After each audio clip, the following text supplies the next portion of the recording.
वो बस एक आम शाम थी जब सूरज ढल रहा था और घर के दरवाजे पर 8 साल का राहुल अपनी मम्मी का इंतजार कर रहा था। लेकिन उस दिन मम्मी नहीं लौटी। सिर्फ एक फोन आया। हमारी टीम ने संदिग्ध समझकर गोली चलाई थी। माफ कीजिए, ये एक गलती थी। पर सवाल ये है, किसकी गलती थी? सिस्टम की, रणनीति की, या उस मासूम की जो मम्मी को बस लेने निकली थी? आज हम उस सच के पीछे जाएंगे जो आंखों से नहीं दिखता लेकिन हर भारतीय के दिल में जहर की तरह फैल रहा है।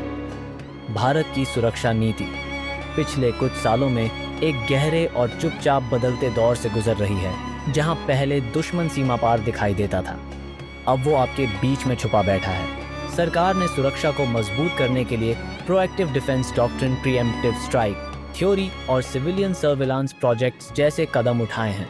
कागजों पर ये कदम बेहद बहादुरी और समझदारी से भरे लगते हैं, लेकिन जमीन पर सवाल उठता है, जब सुरक्षा की आड़ में इंसानियत को निगला जा रहा हो तब चुप रहना क्या देशभक्ति है? शहरों में लगे लाखों सीसीटीवी कैमरे, आर्टिफिशियल इंटेलिजेंस से चलने वाली पहचान प्रणालियां, हर कॉल, हर ट्रांजैक्शन, हर मैसेज सब रिकॉर्ड में है। सरकार कहती है ये आपकी सुरक्षा के लिए है, पर क्या सुरक्षा का मतलब ये है कि अब हम खुलकर सांस भी न ले सकें? क्या हम वाकई सुरक्षित हैं या सिर्फ कैद में हैं, एक डिजिटल जेल में जिसका दरवाजा दिखता ही नहीं? लखनऊ में एक मुस्लिम युवक को सिर्फ इसलिए हिरासत में लिया गया क्योंकि उसने एक संभावित संवेदनशील लोकेशन के पास तस्वीर खींची थी। दिल्ली में एक लड़की को चौकसी के नाम पर 12 घंटे पूछताछ में रखा गया क्योंकि उसने एक एनजीओ को चंदा भेजा था।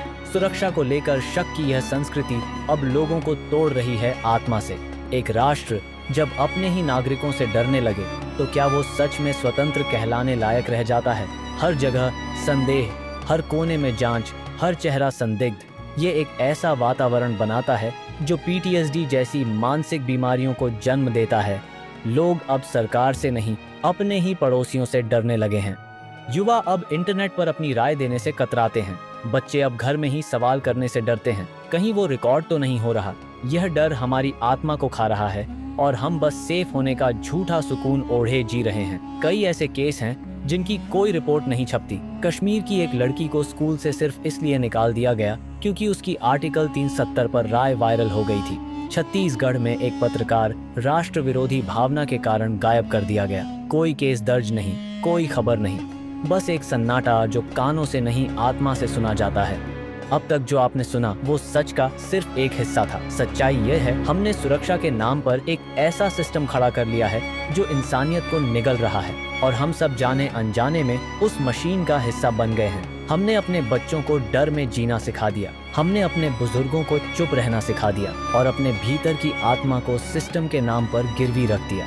शायद राहुल की मम्मी अब कभी वापस नहीं आएंगी, पर वो सवाल जिंदा है जो हर भारतीय को खुद से पूछना होगा। क्या सुरक्षा का मतलब सिर्फ डर है या हम एक ऐसा भारत चाहते हैं जो सिर्फ मजबूत नहीं बल्कि संवेदनशील भी हो? अगर इस वीडियो ने आपकी आत्मा को छुआ है, अगर आपने भी कभी ऐसा डर महसूस किया है, तो इसे चुप मत रखिए, शेयर कीजिए, बात कीजिए, आवाज बनिए, क्योंकि जब देश के लोग ही खामोश हो जाएं, तब सबसे बड़ा खतरा सुरक्षा नहीं चुप्पी होती है। सुरक्षा वो होती है जिसमें दिल को सुकून मिले, डर नहीं।